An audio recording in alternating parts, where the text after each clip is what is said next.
Disclaimer: the following material may not be suitable for audiences under the age of 13. I used to be a big fan of the Teletubbies, but not anymore. Why? There was a lost episode that I watched when I was 6. If you are brave enough to read this, then okay. Beware the things that will terrify you. Here we go, let's do this. The story. My parents worked at BBC Worldwide.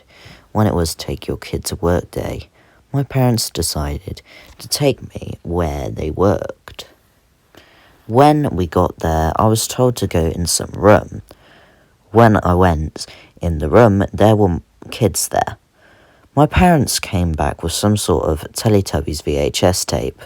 My dad said, "There's a long-lost episode of the Teletubbies. If you like it, we'll send it to your parents in no time," in a cheery tone. All the kids and me started celebrating as my parents inserted the VHS tape in the VHS player. The TV went on a static screen, which was odd. The episode began on a sunny day, and Poe was delivering tubby custard to the other 3 Teletubbies. The weird thing is that the Teletubbies never talked the usual speaking in this episode. And one disturbing thing is that Lala had a nightmare, which was pretty disturbing, even for a kid's show. During the night, Poe notices Tinky Winky leave his bed and destroy the custard machine. Tinky Winky then leaves the house into the night. Poe then decides to wake the rest. Lala instructs Poe to collect the worker's torch from the workbench, while Dipsy decides to stay in bed in case Tinky Winky comes back. After retrieving the torch, Poe and Lala both head out of the house to search for their missing friend. A few seconds later, Lala tells Poe to turn right, while she turned left and searched the lake. After Poe finds nothing but a bowl of custard, she decides to turn back around and head to the lake where Lala is. When Poe reached the lake, Tinky Winky was standing in the opposite direction. Lala was also on the ground, with real blood running down from her empty eye sockets and having multiple blood wounds across her body.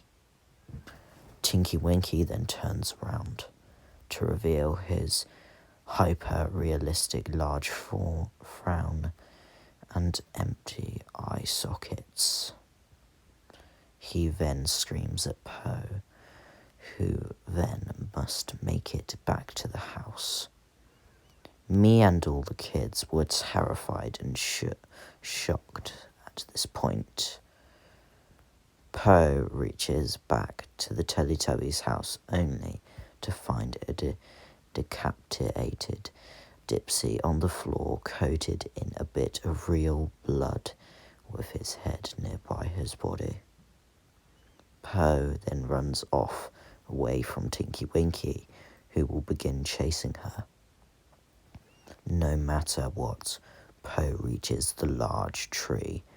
Tinky Winky will be behind her, making the screen go dark with a sickening crackle sound showing that Poe has met her demise. It then cut to static and a flash of Poe's dead body hanged with real blood coming out of her body, mouth and eyes. The episode then ended. Every kid started crying uncontrollably, and my parents both were shocked. My parents contacted the Teletubbies creator, saying, "Why could you do this?" and told them about the VHS episode P. I was shocked of what I saw. The Teletubbies creator then replied, "Where did you find this VHS episode? We are sorry that the children's dreams have been crushed." One day, there was a guy named Jake. He was hired in 1997, just when the original Teletubbies series started, but got fired in 2000 for making this episode. We are sorry for making the kids scared, and we will send you great stuff. The next day, they sent my parents the Little Einstein DVDs, the Wonder Pets DVDs, and more. There was also one more thing. It was in a cake package. It was a "We Are Sorry" cake. I liked the things that they sent us. My Uncle Zach then came to visit me. The episode I watched was pretty disturbing. I never thought someone like Zach would make this episode. It was shocking, and all the other kids were pretty traumatized, as I was as well. I never told anyone about the episode, not until now.